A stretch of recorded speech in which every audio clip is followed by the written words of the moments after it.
নবীর কারণে ধন্য যাহাই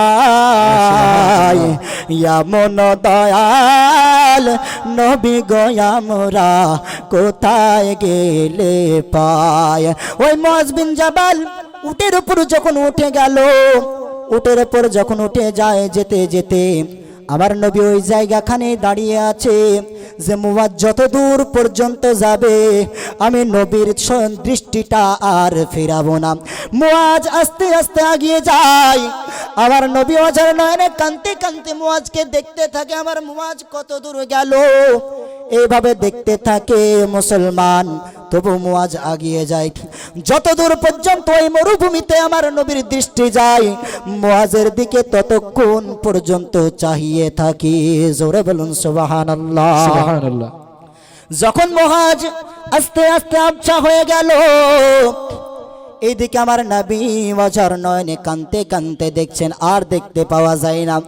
তখন আমার নবী চোখের টস টস করে অশ্রু ঝরে বলছেন, আয় রব্বুল আলামিন, ওই মুআজকে তুমি জান্নাতি হিসাবে কবুল করে নিও, ওই মুআজকে তুমি ইয়ামেন দেশের সঠিক গভর্নর হিসাবে কবুল করে নিও। জোরে বলুন সুবহানাল্লাহ।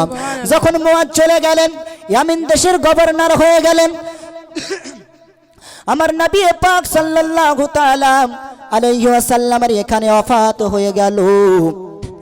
ওফাত হয়ে যাওয়ার পর অনেক দিন পর ওই মুআজ ওই ইয়ামিন দেশ থেকে ওই উটে করে আবার আসছেন যে আমার নবী হয়তো জিন্দা আছেন, আমার নবী হয়তো আমার জন্য অপেক্ষায় আছেন, যায় যায় আমি একটু দেখি আমার নবী কোথায় আছে। মুআজ বিন জাবাল ওই ইয়ামান দেশ থেকে যখন আসে, এসে দেখে আমার নবীর রওজায় বড় বড় ঘাস বুলিয়ে গিয়েছে। যখন বড় বড় ঘাস